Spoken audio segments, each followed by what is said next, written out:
Bonsoir tout le monde. Avec l'aide de Dieu, nous allons commencer un conte de Rabbi Nachman de Breslev. Donc, les contes de Rabbi Nachman, il a déroulé 13 contes à la fin de sa vie, qui correspondent à un niveau de Torah extrêmement élevé, puisque lui-même a témoigné sur le niveau de ses contes, qu'il provenait d'un endroit qui était au-dessus des 70 facettes de la Torah. C'est-à-dire que c'est une vérité ultime. Maintenant, pourquoi est-ce que ça prend l'apparence des contes ? Il a donné une parabole lui-même dans l'enseignement 164 du Likutei Moharan pour expliquer la puissance exceptionnelle de ces contes. Alors, il dit la chose suivante. Il dit, déjà à son époque, on voit dans la réalité que plus un homme est malade physiquement, et plus il a besoin de médicaments forts. Jusqu'au point où, parfois, la maladie est tellement grave que le médicament qui va soigner cette maladie grave est lui aussi nuisible. Il pourrait tuer la personne. Alors qu'est-ce qu'on fait dans ce cas-là ? Donc déjà à l'époque de Rabbi Nachman, ça devait exister, en tout cas il en parle. On dilue le médicament avec d'autres substances afin qu'il soit digérable et qu'il n'ait pas d'effet secondaire trop important qui pourrait nuire à la santé de celui qui prend le médicament. Et par ailleurs, ce médicament guérit la maladie grave dont le malade est atteint. Il dit, il en est de même dans la spiritualité. Dans la spiritualité, il y a une maladie. La maladie spirituelle, c'est l'éloignement de Dieu. Plus on est éloigné de Dieu, et plus on est, entre guillemets, malade spirituellement. Donc, quel est le médicament qui peut nous rapprocher de Dieu ? En d'autres termes, nous guérir spirituellement, c'est la vérité. La vérité, lorsque nous y avons accès, nous permet de sortir de notre marasme spirituel. Maintenant, si l'on applique, dit Rabbi Nachman, le principe de plus la maladie est grave et plus le médicament qui doit soigner le malade est dangereux pour la santé du malade, donc en appliquant ce principe, on en arrive au fait que parfois, pour avoir une guérison spirituelle, on a besoin d'un niveau de vérité qui est lui-même trop dangereux pour la personne. La vérité, parfois, elle peut être trop dangereuse. Une vérité qui pourrait tuer spirituellement l'individu. Donc ce concept de vérité qui pourrait tuer spirituellement l'individu, on le connaît déjà à d'autres niveaux. Par exemple, si on met à quelqu'un la honte en public, en lui disant ces 4 vérités, c'est comme si on le tuait. De la même manière, parfois si quelqu'un veut revenir vers Dieu et qu'on lui dit que par rapport à ce que tu as fait et où tu te trouves dans ce niveau et qu'en vérité il faudrait faire ça et ça et ça et ça et ça, on lui déballe une tonne de vérités qui ne sont pas à son niveau encore. On peut le décourager et lui ôter l'envie de s'approcher d'Akadosh Baruch Hu, et à cause de cela, on le tue spirituellement parce qu'il se dit non, j'y arriverai pas, c'est pas pour moi. D'où l'importance pour les conférenciers de Torah, pour les gens qui diffusent la Torah, de faire attention dans leurs paroles lorsqu'ils diffusent des cours, de ne pas confronter leur public à un niveau de vérité qui pourrait les décourager. Par exemple, en prenant des comportements de gens très très très élevés, de très très grandes sadikines, et en leur présentant ce comportement comme si c'était ça qui avait une valeur, et tout ce qui n'est pas ça n'a pas de valeur. Donc quelqu'un qui est très éloigné, même inconsciemment, il va en arriver à la conclusion que c'est pas pour moi, j'y arriverai pas, qu'est-ce que je vaux, qui suis-je ? Or, on ne fait qu'alimenter la maladie spirituelle quand on fait ça. Parce que, au fond de nous-mêmes, beaucoup de gens ne se rapprochent pas de la Torah au fond d'eux-mêmes parce qu'ils pensent que, avec ce qu'ils ont fait, Dieu ne veut pas d'eux, qu'ils n'y arriveront pas, qu'ils n'ont pas assez de force, qu'ils ont trop fauté. Okay. Donc quand on les confronte à une vérité qui est bien au-dessus de leur niveau, une vérité fermée, okay, et ce n'est pas du tout le chemin que la Torah préconise. Derachecha dachenoam vechol nitivotea shalom, nous disent les sages. Les chemins de la Torah sont des chemins doux, des chemins encourageants, des chemins pleins d'amour, des chemins qui nous rappellent que si Dieu nous a créés, c'est parce qu'il nous aime et qu'on est important à ses yeux. Et tous les sentiers de la Torah sont shalom, paix, c'est-à-dire qu'il crée en l'individu une paix intérieure avec laquelle il est capable de se réconcilier avec lui-même, de se pardonner parce qu'il sent que Dieu l'a pardonné. Et c'est vrai, si tant est qu'il demande pardon. Parce que quand tu demandes pardon à Dieu, il te pardonne.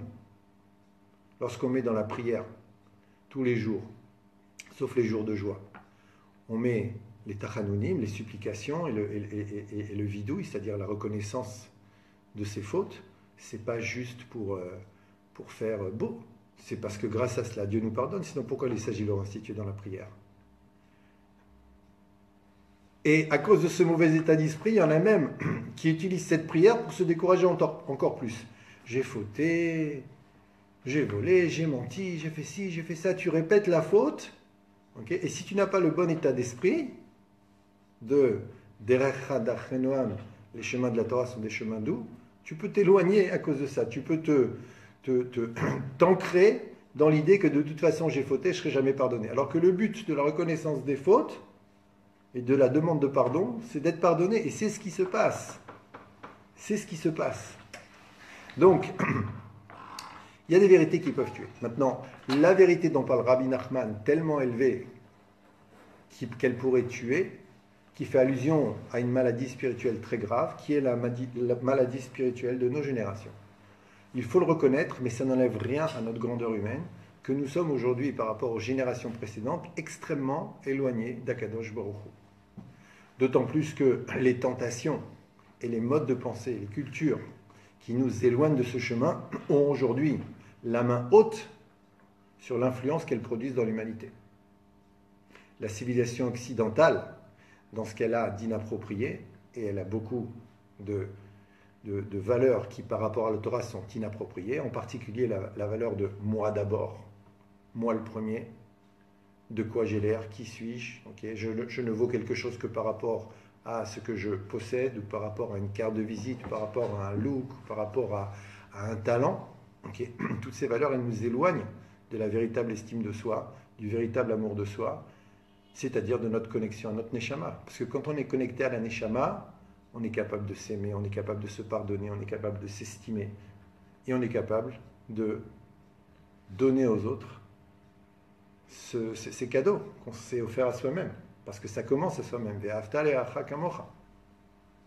Tu aimeras ton prochain comme toi-même. Tu ne peux aimer ton prochain que si tu t'aimes toi-même. Et la suite de cette phrase, c'est tu ne peux aimer ton prochain que si tu t'aimes toi-même, et tu ne peux t'aimer toi-même que si tu es toi-même. Or, tu ne pourras pas t'aimer tant que tu joueras un jeu de rôle imposé par un mode de pensée qui n'est pas le tien, et qui peut même nous attraper dans des structures religieuses. Il faut que j'ai l'air d'eux, il faut que je fasse semblant d'eux, il faut que devant les autres, je montre patte blanche, que je montre, regarde, je suis un homme spirituel, j'ai des connaissances, je suis érudit, je suis gentil, je suis humble. Des jeux de rôle qui n'ont rien à voir avec la réalité. Parce que l'exil, il attaque la Torah aussi. Donc, on est extrêmement éloigné d'Akadosh Baruch Hu aujourd'hui à cause de toutes ces raisons, mais ce n'est pas pour nous rabaisser que je dis ça, parce que c'est une donnée de base, on est né ici, mais c'est au contraire pour nous grandir. C'est-à-dire qu'en vérité, aujourd'hui, le fait qu'un juif, comme vous par exemple, qui écoutez ce cours, fasse un effort pour écouter des paroles de Torah et essayer de se rapprocher de la vérité et prêt à se remettre en question si cette vérité lui parle avec l'aide de Dieu, c'est extraordinaire. C'est dévoiler la présence de Dieu dans les endroits les plus reculés, les plus bas de la création. Et c'est nous qui faisons ça. Personne d'autre n'a pu faire ça. C'est-à-dire qu'en vérité, par rapport aux épreuves à lesquelles nous sommes confrontés, on est des géants. On est des géants de revenir vers Hachem Yitbarach. Le miracle c'est quoi? Okay. Je veux dire la normalité, avant de parler du miracle. C'est quoi la normalité? La normalité, c'est que dans les structures dans lesquelles nous évoluons aujourd'hui, les structures de pensée, les structures d'influence, la normalité, c'est de ne pas être attaché à la Torah ou mitzvot. Comment tu veux être attaché à la Torah ou mitzvot dans toutes ces influences et ces valeurs qui t'entourent et qui font appel à tes pulsions les moins nobles? Comment est-ce que tu veux? Le miracle, c'est qu'on ait une kippa sur la tête, qu'on fasse des mitzvot, qu'on essaye de réparer notre trait de caractère, qu'on écoute un cours de Torah, même si à côté de ça, notre vie n'est pas très sanctifiée encore. C'est un miracle, c'est quelque chose d'extraordinaire. Et c'est une valeur extraordinaire aux yeux d'Akadosh Baruch Hu. Il ne faut pas se tromper. Il ne faut pas se tromper. On dit Rabbi Nachman que le plus grand kavod, le plus grand honneur de Dieu qu'on puisse lui donner, c'est lorsque quelqu'un qui est éloigné de sa Torah et de ses mitzvot, donc de Dieu, fasse un effort, aussi minime soit-il, pour se rapprocher de lui. Aux yeux d'Hachem Yitbarach, cela a une valeur inestimable, plus, nous dit Rabbi Nachman, que la dévotion des tzadikim des anciennes générations. Voilà. Si ce n'est pas un tzadik qui nous dit ça, un tzadik qui a compris la génération, qui connaît Dieu de près, comment on aurait pu deviner ça? Comment on aurait pu savoir à quel point ce que nous faisons est extraordinaire, exceptionnel aux yeux de Dieu, et se créditer de toutes les bonnes choses qu'on fait? Comment on aurait pu le savoir? Et si on ne le sait pas, eh ben on fait le religieux triste. C'est pour que le ciel ne me tombe pas sur la tête, c'est parce que j'ai tellement souffert, c'est le droit chemin, mais la vérité, je continue à souffrir, mais ne le dites pas, hein. Je n'ai pas changé, j'ai toujours les mêmes peurs, les mêmes angoisses, les mêmes tristesses, mais ne le dites pas, ok? Parce que ça le fait pas, puisque j'ai quand même une kippa, donc je suis censé être arrivé à, ben non, pas encore, vous savez. Cette vision de la Torah, c'est une vision d'exil. Donc on a besoin aujourd'hui d'un niveau de vérité extrêmement élevé. Mais le problème, nous dit Rabbi Nachman, par rapport donc à cette maladie spirituelle des générations, c'est que le médicament, il peut nous tuer. La vérité qui peut être dévoilée, et donc on n'a aucune notion de cette vérité, elle est tellement pure, tellement élevée au niveau des 70 facettes de la Torah, qu'elle peut nous tuer. Par exemple, lorsque on a reçu la Torah, au début, c'est Dieu qui parlait, les 2 premiers commandements. Chaque fois qu'il a parlé, nos âmes nous ont quittés. On est mort. Parce que l'âme, elle ressentait une vérité si pure, si belle, si vraie. Elle retrouvait tout d'un coup la source d'où elle provenait à l'état pur, qu'elle quittait le corps. Elle disait papa, elle partait, et tous les corps tombaient. Et Akadosh Baruch Hu forçait les âmes à revenir dans nos corps, et on ressuscitait. 1 fois, 2 fois, on a dit à Moshe Rabbeinu, Moshe, tu sais quoi? Toi, tu as le niveau. Donc toi, tu vas écouter les paroles et après, tu viendras nous les répercuter, nous les répéter, afin qu'on les écoute de toi, sans mourir, et qu'on puisse agir en fonction de ce que Dieu nous demande. Voilà ce qui s'est passé. Donc ce niveau de vérité-là, il est trop élevé. Il pourrait nous tuer, entre guillemets. Donc comment est-ce qu'on fait? De la même manière, nous dit Rabbi Nachman, que dans le monde physique, on dilue le médicament trop dangereux avec d'autres substances, ce niveau de vérité va être dilué à l'intérieur d'histoires. Et telle est la raison des contes, qui sont une dilution d'une vérité beaucoup trop élevée pour que nos structures intellectuelles puissent l'absorber. Ça nous rendrait fous. Donc voilà les contes. Donc on va raconter les histoires, on va avec l'aide de Dieu les commenter, puisque de toute façon on est capable à partir de ces histoires de tirer certains enseignements, tout en sachant que, malgré tout, l'essentiel de l'étude des contes proviendra simplement de la lecture et l'écoute de l'histoire racontée par Rabbi Nachman, qui sont des histoires merveilleuses, mais un petit peu étranges, parfois kafkaïennes même. C'est-à-dire qu'on est en même temps dans la réalité, et en même temps on est dans un monde étrange, bizarre.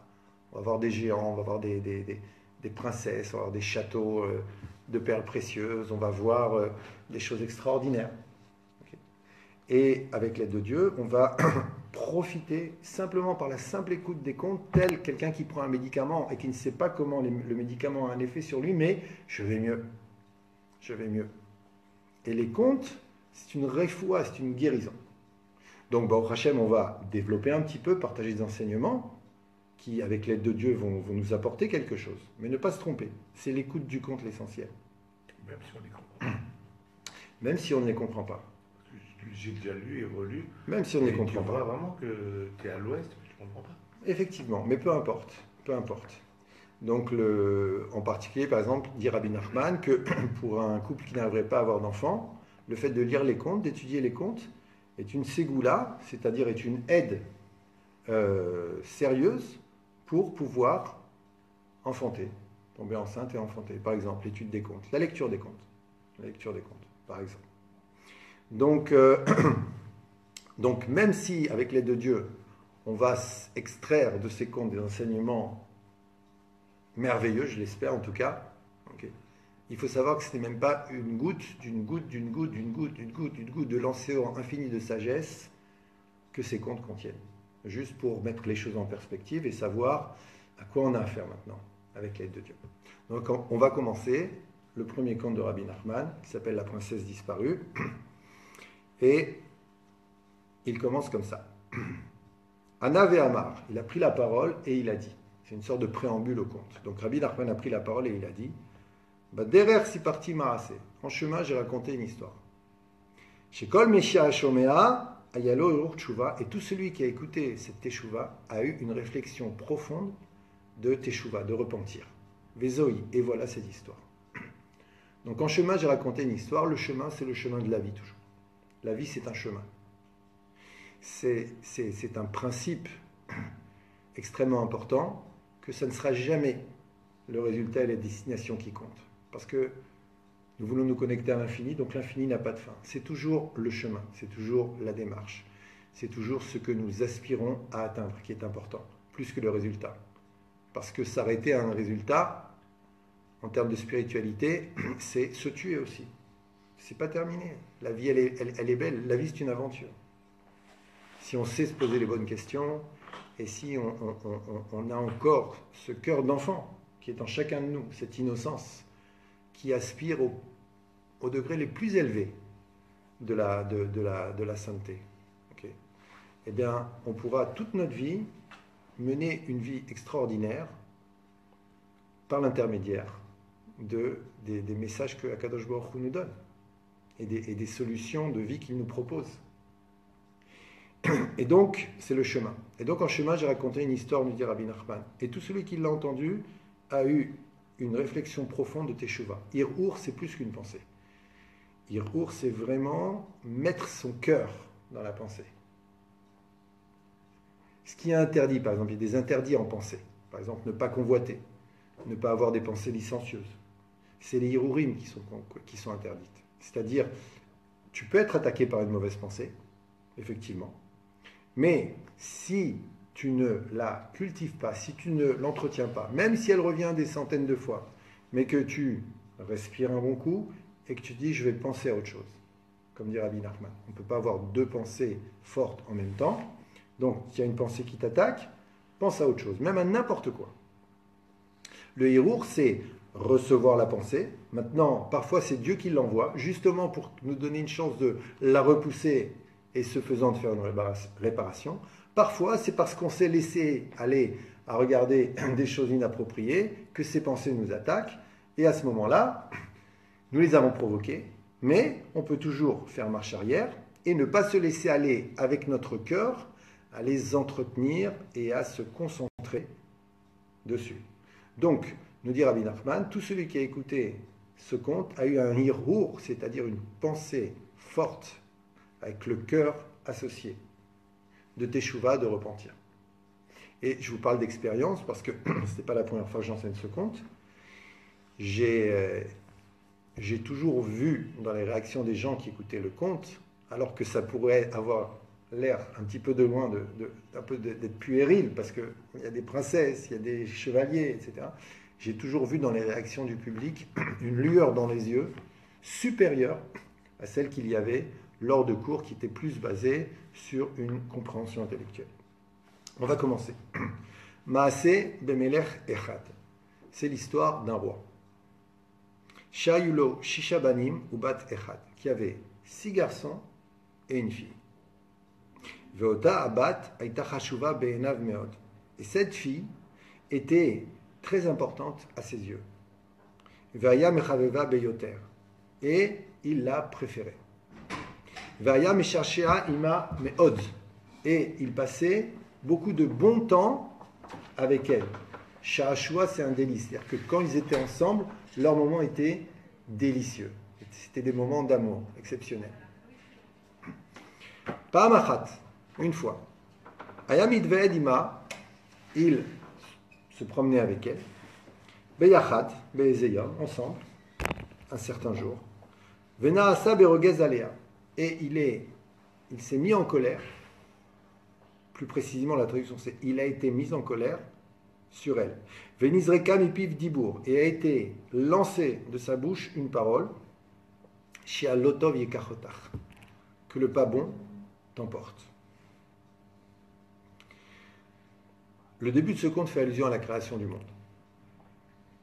Melech Echad, le roi un, Hachem Echad, Hachem est un, c'est Dieu.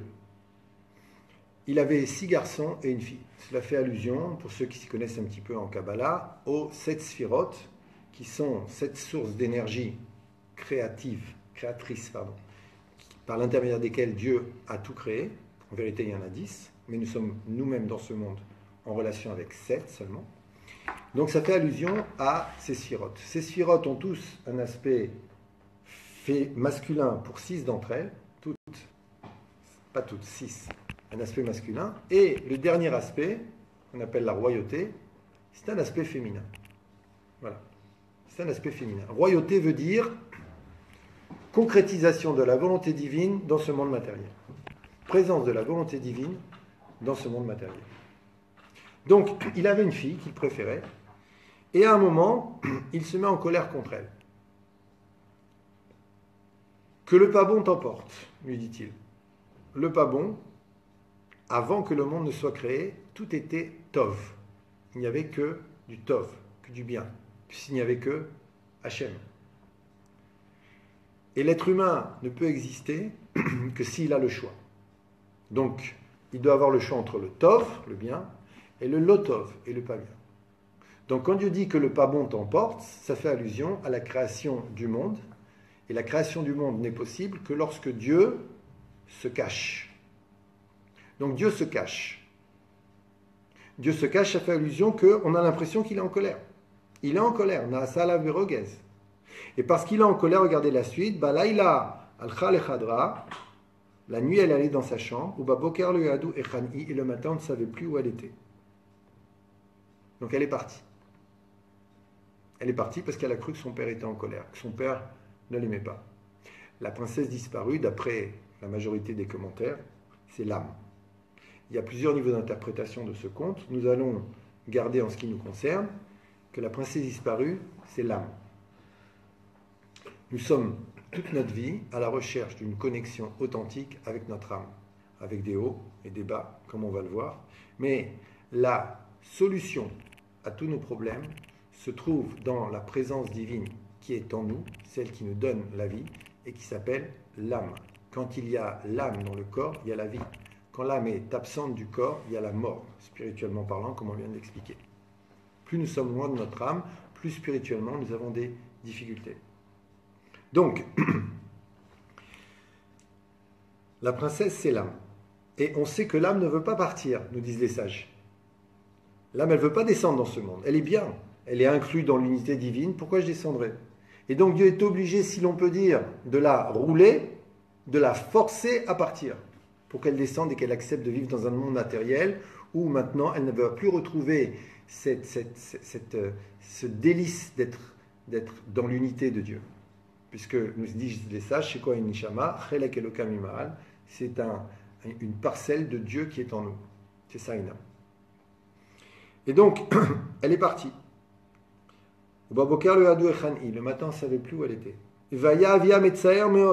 Et son père souffrait terriblement. Il a été la chercher, ici et là. Voilà. Amad Hasheni la Malchut s'est levé, Sheni la Malchut, le second du roi, qu'on va appeler maintenant le vice-roi. Mais Hamad Shirash Ameler Mitztaer Meod, parce qu'il a vu que le roi souffrait terriblement. Ou Bikesh, il a demandé. Donnez-moi un serviteur, un cheval et de l'argent pour les dépenses. Et il a été là chercher. Et il a été là chercher beaucoup, très très longtemps, jusqu'à ce qu'il la trouve. Donc vous voyez ici, il n'y a pas de suspense américain. Là. Depuis le début, on nous dit, il va la trouver. Remarquez, même dans les films américains, généralement, on connaît la fin depuis le début. On sait très bien que le héros, il va gagner, qu'il va s'en sortir. Des fois, ils nous font une petite feinte avec une fin dramatique. Tout d'un coup, il a une maladie, mais des love stories, des choses comme ça, où on va pleurer. Mais globalement, tous les scénarios sont connus. Okay, mais nous dire, ah ben nous, c'est pas la peine de connaître la fin du scénario. Comme je vous ai dit au début, le plus important, c'est pas le résultat. Le plus important, c'est la recherche. Être toujours en recherche intellectuelle, en recherche du cœur, en recherche de l'âme, pour donner un sens à sa vie. Donner un sens à sa vie. C'est la raison pour laquelle nous sommes ici. Donner un sens à sa vie. Et ne pas se laisser emporter par le flot des tracas quotidiens qui font qu'on n'a plus le temps de... Donc, qu'est-ce qui fait que le vice-roi se lève d'abord? Il va aller à la recherche de l'âme. Qu'est-ce qui fait que le vice-roi se lève? Regardez, parce qu'il a vu que le roi souffrait terriblement. C'est-à-dire que maintenant, Dieu souffre du fait que nous soyons éloignés de lui, puisque l'âme, elle est chez nous. Il souffre de ça. Mais il le fait quand même. Pourquoi il le fait quand même? Parce que le plus beau cadeau que Dieu nous ait fait, c'est de nous avoir donné un lot of, c'est-à-dire une possibilité de choisir, un libre arbitre. Nous n'existerions pas si Dieu ne se cachait pas et que nous n'ayons pas la possibilité de fauter. C'est ça qui donne de la valeur à tout ce que nous faisons. C'est cette possibilité de libre arbitre. Maintenant, si il y a des érudits aux formules gracieuses qui tiennent à vous expliquer que le libre arbitre n'existe pas, ne les écoutez pas. Je m'engage avec d'autant plus de facilité que ce n'est pas moi qui dis ça, c'est les sages, c'est le Rambam, et Rabbi Nachman il en parle. Il dit le libre arbitre c'est la chose la plus extraordinaire que Dieu a créée dans ce monde. C'est le libre arbitre. C'est la chose la plus extraordinaire, la plus compliquée, c'est impossible à comprendre. Comment il a pu laisser un espace de liberté alors qu'il est partout, et qu'en même temps que nous ayons le choix, tout est sa volonté, n'essayez même pas de comprendre. Mais le libre arbitre existe. Et il dit le libre arbitre, présenté simplement, ça donne ça. Je veux, je fais. Je ne veux pas, je ne fais pas. On a tous un niveau auquel notre libre arbitre va s'appliquer. N'importe quel juif à n'importe quel niveau. Akadosh Baruch Hu nous propose toujours des options de choisir le bien ou son contraire, constamment. En fonction de l'option choisie, on va entraîner le processus que les sages appellent mitzvah, goreret mitzvah, avera, goreret avera. Une bonne action, on entraîne une autre. Une mauvaise action, on entraîne une autre. Mais il y a un choix. Il y a des moments de choix. Akadosh Baruch Hu nous dit, voilà, qu'est-ce que tu fais maintenant? On va prendre quelqu'un qui est très très éloigné de la Torah et des mitzvot. Il ne fait rien. Est-ce qu'Akadosh Baruch Hu l'a abandonné? Pas du tout. Il va être confronté à la possibilité maintenant de faire du bien, d'aider une personne âgée à porter ses sacs. C'est une mitzvah. Maintenant, il est confronté. D'un côté, il est un petit peu pressé parce qu'il a un rendez-vous. De l'autre côté, il voit cette vieille femme avec des sacs un peu lourds qui va monter chez elle au 2e étage et il se dit « mais j'ai pas le temps ». Et d'un autre côté, il se dit « mais la pauvre, comment la laisser porter ça pendant 2 étages, il n'y a pas d'ascenseur ». C'est son choix, son épreuve à lui. Et s'il fait le bon choix, il s'élève. Et Akadosh Baruch Hu lui présentera d'autres opportunités jusqu'à ce que, par une suite, un enchaînement de bons choix, il pourra même être confronté à la possibilité maintenant de rentrer dans le giron de la Torah et des mitzvot. Bien sûr. Et donc en vérité, ces moments de libre arbitre, ces possibilités de choix qu'Akadosh Baruch Hu nous donne, à ces moments-là, nous sommes nous-mêmes, seuls, confrontés à notre choix. Qu'est-ce qui fait que tel frère, il va choisir un bon chemin, et son frère qui a reçu la même éducation des mêmes parents, il va choisir un mauvais chemin? Ce n'est pas explicable parce que ça relève maintenant d'un espace de liberté qui s'appelle le libre arbitre et qui n'appartient qu'à moi. Et c'est moi qui vais décider, moi seul, sans aucune influence. Après, effectivement, il y a les conséquences de mes actes et je vais provoquer des habitudes qui vont faire que maintenant je suis victime d'eux. Je vais être victime de mes mauvais choix. Et je vais être appelé à continuer à les faire. Ou alors, je vais profiter de mes bons choix. Et la conséquence de ces bons choix, c'est que toute une série d'événements positifs et d'actions positives vont suivre, dans lesquels je ne suis plus le responsable directement. Mais en vérité, oui, je suis le responsable directement, parce que c'est moi qui ai donné la première impulsion lors de cette possibilité de choix que Dieu m'a donné, dans laquelle j'ai pu exercer mon libre arbitre. Donc le Dieu s'est caché pour que cela puisse exister. Et Dieu sait que maintenant, nous avons la possibilité de faire le bien, mais aussi de ne pas faire le bien avec les conséquences que ça implique et les souffrances que ça implique. Et donc Dieu souffre. Comme c'est marqué dans la Masechet Berachot, que lorsque nous souffrons, lui aussi, il hurle 3 fois par nuit à cause de nos souffrances. Mais alors réagis. Mais si je réagis, à quoi ça sert? Si je réagis, c'est même pas la peine que je crée le monde. Si chaque fois j'arrive et je vous fais joker, okay, ça ne sert à rien. Mais à la fin des temps, on s'apercevra tous que quels que soient les événements que nous ayons pu passer, autant individuellement que collectivement, ça valait le coup. Ça valait le coup. Il y aura une joie immense qu'on ne peut même pas imaginer. Pour l'instant, nous sommes dans la foi de cela. Mais un jour, on le verra. Ce qu'on appelle le Olam Haba, le monde à venir. Mais entre-temps, Akadosh Baruch Hu, quand il voit que nous faisons des mauvais choix et que nous nous retrouvons dans des endroits inappropriés avec des conséquences malheureuses, Akadosh Baruch Hu, il est malheureux.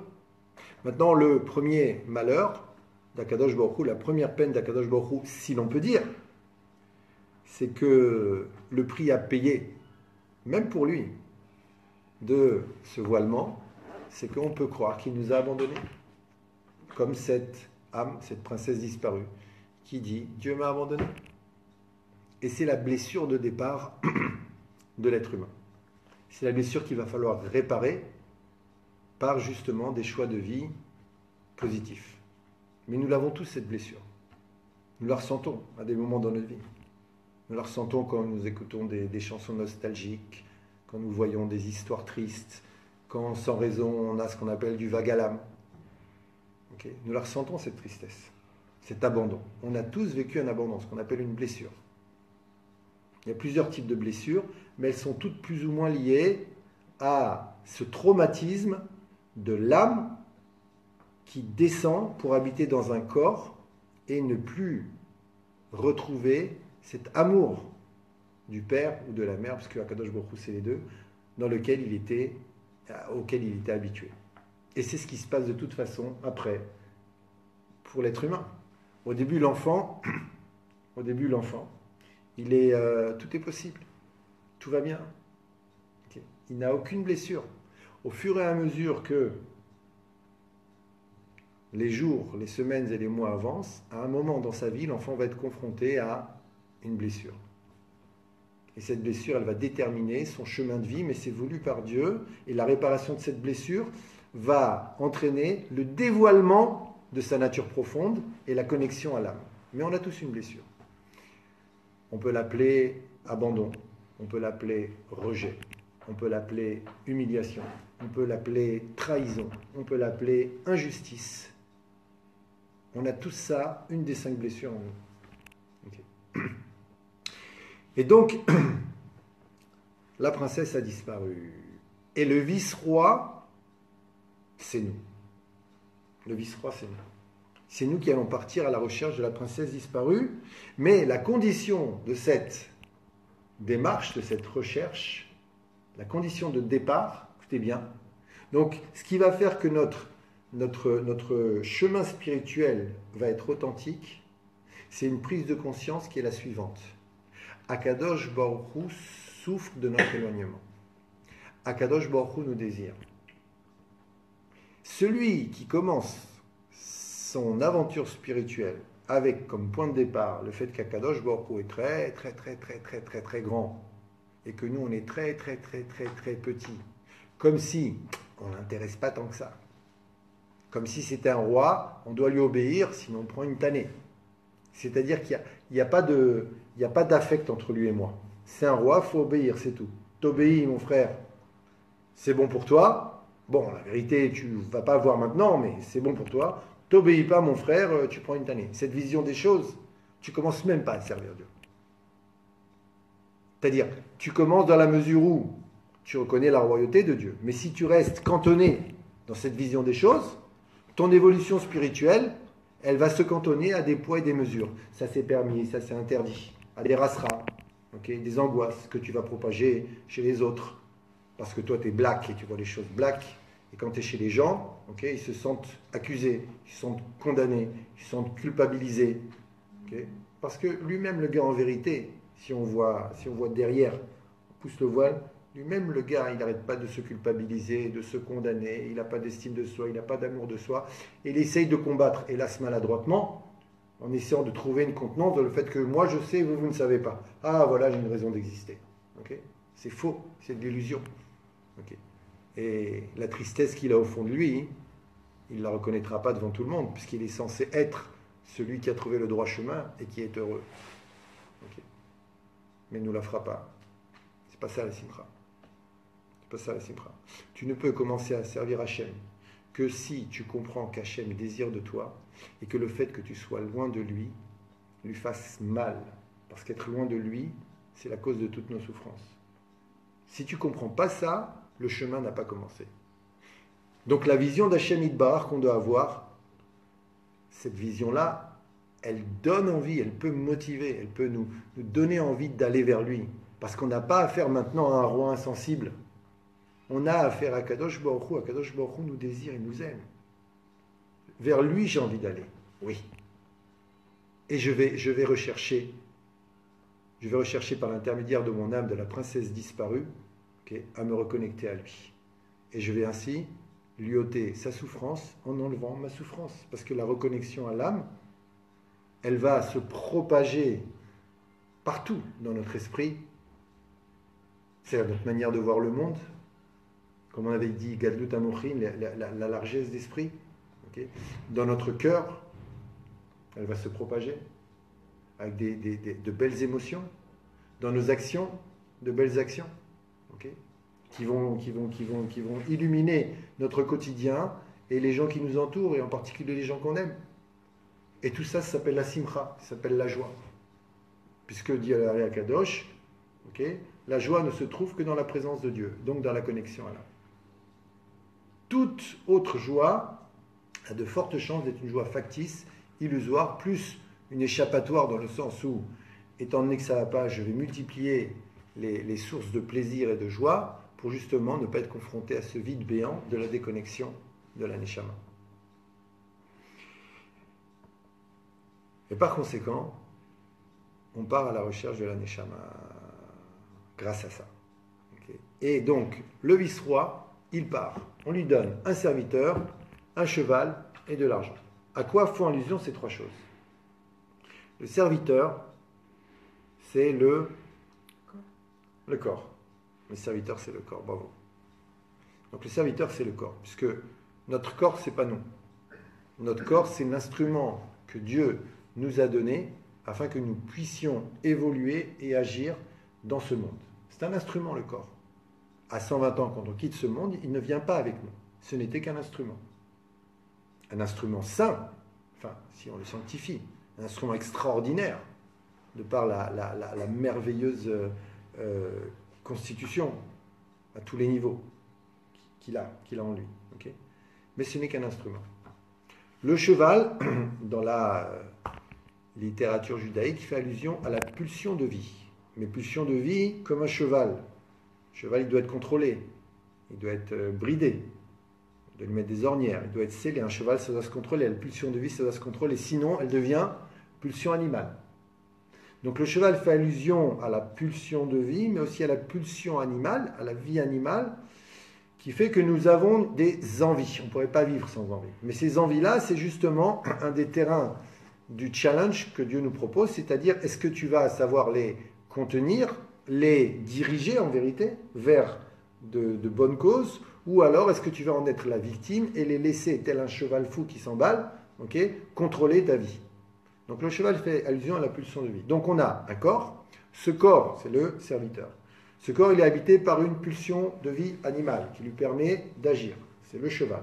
Et de l'argent pour les dépenses, ça c'est plus simple, c'est-à-dire que Dieu, quand il nous crée, nous donne aussi les moyens de notre politique. C'est-à-dire des moyens pour agir dans ce monde-là, il faut aussi de l'argent. Voilà. Si on s'en tient à cela, on va se poser une question extraordinaire. Le serviteur, c'est pas moi, c'est le corps. La princesse disparue, c'est pas moi, je la recherche, c'est l'âme. Donc, si je ne suis pas mon corps, Et si je ne suis pas mon âme, qui suis-je? Une idée? Ratson, Hein? la volonté. Pardon? Ratson. On peut le dire comme ça. Le ratson, la volonté, mais de manière plus globale, comme on l'a dit tout à l'heure, je suis mon libre arbitre. Je suis le produit de ma conscience personnelle libre qui va impliquer les choix que je vais faire librement, de bien ou de moins bien. C'est ça, moi. C'est ça, moi. Et donc, je vais avoir la possibilité de me marier avec mon âme et de faire un avec mon âme, et ce faisant, de dévoiler la personnalité divine qui est en moi, et donc d'être un vecteur du dévoilement de la présence divine sur terre, vecteur de joie, vecteur de lumière, vecteur de bonté, vecteur d'amour, de compassion, de vérité, de pureté, etc., etc. Ou alors, je vais m'en éloigner et je vais être confronté donc au tracas quotidien de l'existence avec les angoisses, les peurs, les souffrances et les équilibres instables qui font que j'arrive plus ou moins à tenir au bord de la déprime, de la dépression pour certains, mais en tout cas pas dans un cadre de vie idéal tel que je l'aurais souhaité, tel qu'on l'aurait tous souhaité. Donc je suis mon libre arbitre. Voilà ce que je suis. C'est ça moi. Et donc on voit qu'il est parti. Et depuis le début, Rabbi Nachman nous dit, arme-toi de patience, puisque c'est l'histoire d'une vie tout ça. Mais t'inquiète pas, tu vas la trouver. En vérité, tu la trouves parce que tu la cherches. La trouver, c'est la chercher. Si tu crois que tu l'as trouvée, tu n'as rien trouvé. Si tu la cherches, en vérité, tu l'as déjà trouvée parce que tu es sur le chemin. Comme il dit au début, en chemin, j'ai raconté une histoire. C'est l'histoire du chemin en vérité. C'est l'histoire de la vie. Et même si on n'est pas capable de faire tous les liens avec notre vie personnelle, mais la vie de tout un chacun est inclus dans cette histoire, comme dans les autres histoires de Rabbi Nachman. Tout le monde passe par les événements, chacun à son niveau, qu'on va relater ici, mais on ne fera pas les liens forcément. Mais on pourra trouver des correspondances avec l'aide de Dieu. Veya oler. Donc maintenant on nous dit le texte, Atam isaper erbikesh ad shem etza'a. Maintenant on va raconter comment il l'a recherché jusqu'à ce qu'il la trouve. Donc si tu cherches, tu trouves. Comme disent les sages. Ok? Yagata ve matzata ta'amin. Si tu as fait l'effort et que tu as trouvé, on peut te croire. Ok? Alors,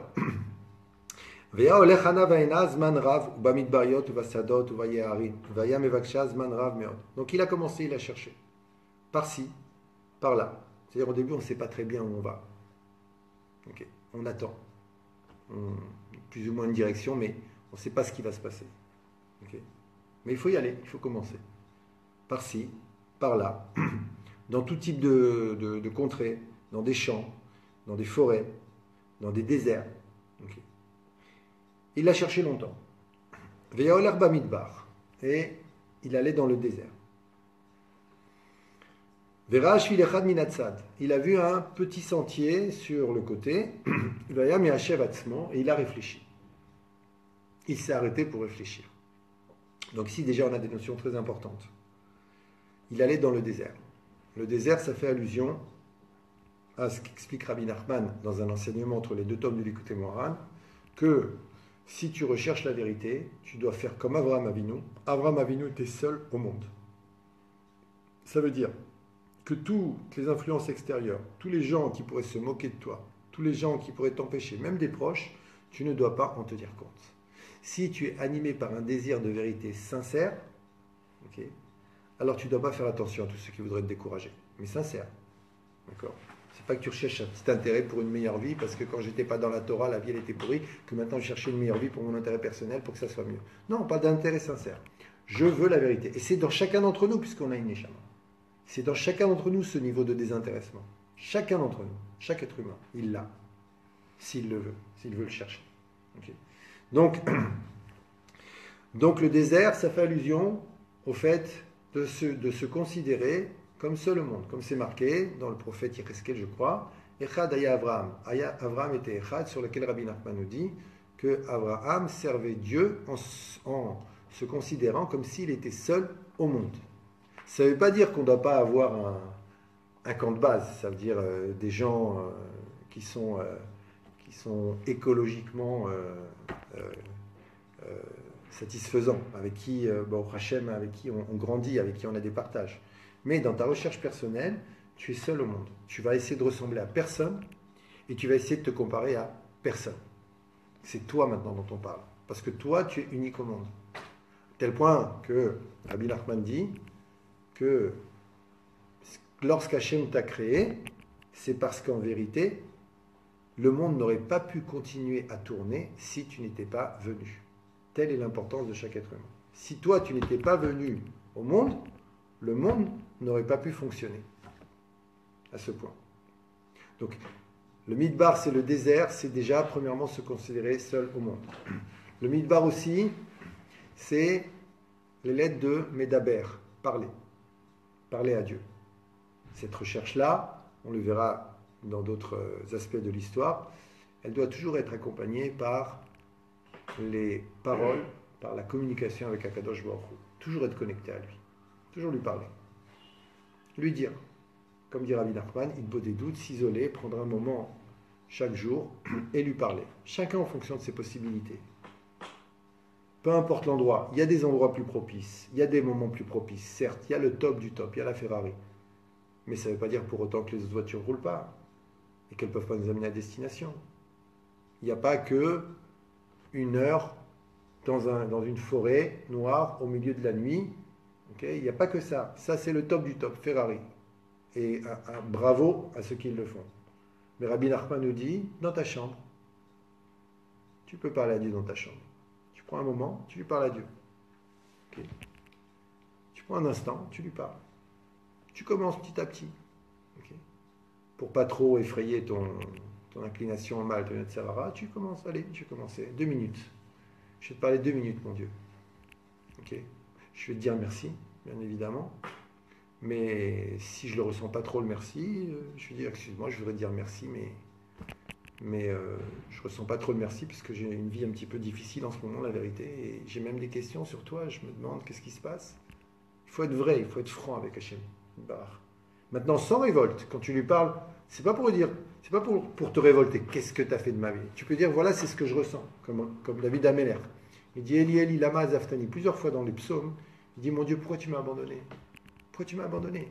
Il ne lui dit pas, tu m'as abandonné, parce que qui mieux que David Améler, que le roi David, peut savoir à quel point Dieu est bon et que Dieu ne nous abandonne pas. Mais il le dit pourtant. Pourquoi? Parce qu'il ne faut pas avoir peur d'exprimer son ressenti à Kadosh Baruch Hu.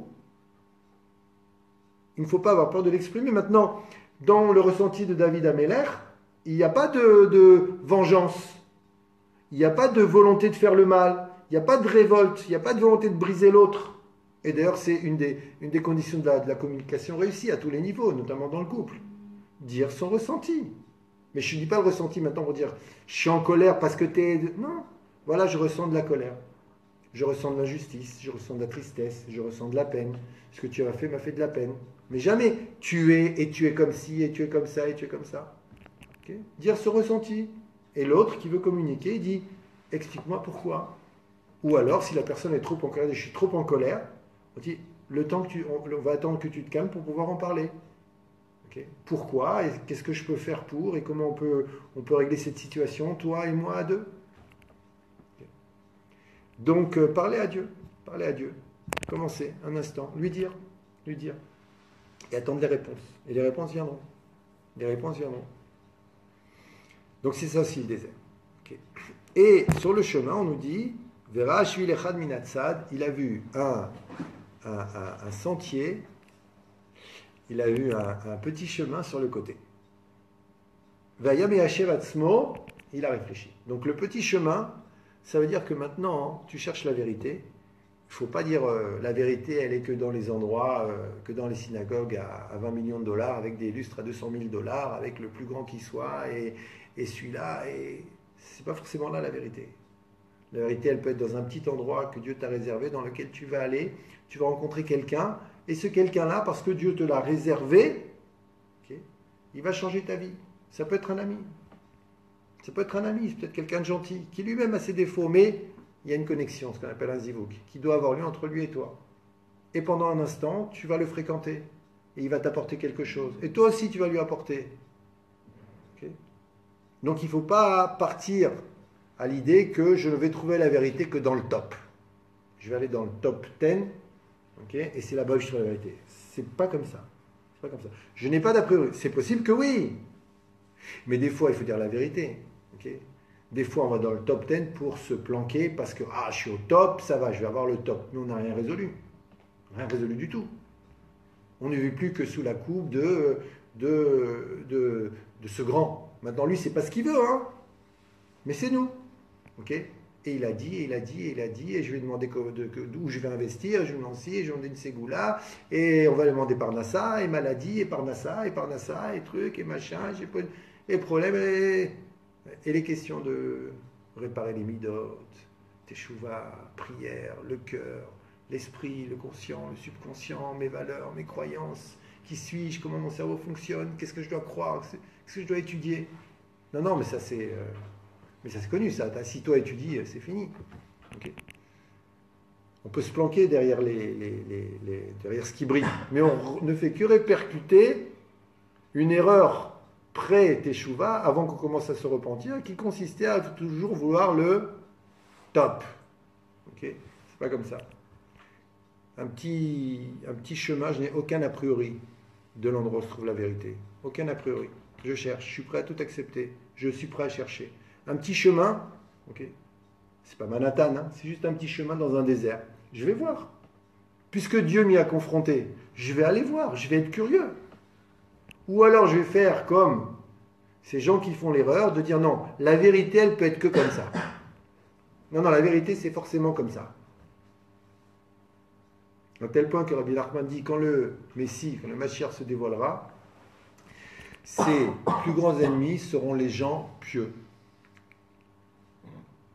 Les gens pieux, bien sûr. Mais c'est évident, parce qu'ils ont tous un a priori de la forme du chapeau et de l'habit qu'il va porter, et ça va sûrement être un Tunisien de Sousse ou de Gabès. Okay, ou alors il va être lui, ou c'est comme ça. Ça ne peut pas être autrement. Ça ne peut pas être quelqu'un qui va venir de là, ça ne peut pas être quelqu'un qui va accepter cette tendance religieuse à laquelle je m'oppose, parce que la mienne, elle ne va pas dans cette direction. Ça ne peut pas être ça. Il ne peut pas inclure ça dans son message. Il ne peut pas être comme ça. Donc au début, le Mashiach aura de l'adversité, et cette adversité, nous dit Rabbi Nachman, viendra, pas de tous les gens pieux, chas v'shalom, je n'ai pas dit ça. Je n'ai pas dit tous les gens pieux. Mais elle viendra essentiellement des gens pieux. Ben oui, puisqu'ils ont un a priori de comment ça doit être. Okay. Et bien nous, on n'a aucun a priori. Et c'est pour ça aussi qu'on parle du désert. Le désert, c'est vide.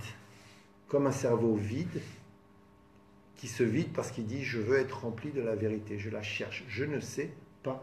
Je ne sais pas. Je ne sais pas. » C'est vrai que c'est rassurant de se planquer derrière des connaissances. Aujourd'hui, il y a un grand Rav qui s'appelle Rav Google, et aujourd'hui, il y a des similés intellectuels qui peuvent te parler de ce qui a marqué sur Google et faire semblant de savoir. Mais c'est pas ça la vraie connaissance, bon sang de bonsoir. C'est encore une manière de se planquer. C'est pas ça, les réponses, elles sont en toi, les réponses. Elles sont en toi, les réponses. Tu peux t'aider par-ci, par-là de connaissances, mais elles sont en toi, les réponses. Elles sont en toi à condition que tu comprennes que on est dans le désert. Voilà, on est dans le désert. On parle à Dieu, on est curieux, on est seul, okay, dans cette recherche. Mais pas seul au sens personne n'est avec moi. Seul dans le sens où je ne veux être la victime d'aucune influence extérieure. C'est toi, mon Dieu, que je veux. Et je veux que tu m'envoies, toi, les situations, voire les personnes qui vont me permettre de me rapprocher de toi. Mais je suis seul. Pas égoïste. Seul. Seul avec toi. Donc, et il s'est arrêté pour réfléchir. Il s'est arrêté pour réfléchir. Encore quelque chose d'extraordinaire. S'arrêter pour réfléchir. Qui s'arrête pour réfléchir? Okay. Par exemple, je vous pose la question. Okay. Qui d'entre vous aujourd'hui s'est arrêté pour dire je vais réfléchir pendant 5 minutes au sens de l'existence, à ma mission de vie, à ce qu'Akadosh Baruch Hu attend de moi, à la manière dont je vais pouvoir résoudre ma colère, ou résoudre mon égoïsme, ou résoudre cette angoisse qui m'étreint souvent quand les choses ne vont pas telles que je le voudrais, ou résoudre cette irritation permanente à cause du conducteur qui ne va pas assez vite alors que moi je suis pressé et qui ne sait pas conduire, et que je klaxonne et que j'insulte, etc., etc. Qui s'arrête pour réfléchir? Okay. Donc c'est obligatoire de s'arrêter pour réfléchir. On doit s'arrêter pour réfléchir. Mais le Yetzer Hara, il est fort. Tu vas pas faire l'intellectuel maintenant, arrête, réfléchir à quoi? Ok? Allez, amène à manger à la maison. Ok? Tu as des objectifs, tu as des buts, tu dois travailler. Et c'est vrai qu'on doit travailler, je n'ai pas dit le contraire, Dieu préserve. Maintenant, ce n'est pas un appel à l'isolement du tout. Ok? Que je prône pas du tout ça. C'est pas ce que j'ai dit de toute façon. Mais comment dire, mais c'est une qualité de vie. S'arrêter pour réfléchir. Dans n'importe quoi, s'arrêter pour réfléchir, c'est une qualité de vie. Et donc, il s'est arrêté pour réfléchir. Et il a dit ça. Cherchani oler kol karzman rav bamidbar. Ça fait tellement longtemps que je vais dans le désert. Ve'eni yachol lemotza. Et je n'arrive pas à la trouver. Et l'herbe ashvilazé. Je vais aller dans ce chemin. Ou là, peut-être vais-je arriver à un endroit habité. Alors donc, le désert, c'est un endroit aérien, je ne sais pas. Arriver à un endroit habité, ça veut dire arriver à un endroit où je vais pouvoir maintenant être confronté à du sens, du mouvement, de l'action, des réponses, des débuts de réponses. Okay? Vers Olerzman Raf, et il a été pendant longtemps, et Bezrat Hashem, la semaine prochaine, on parlera de ce premier endroit où il va arriver à la semaine prochaine, Bezrat Hashem.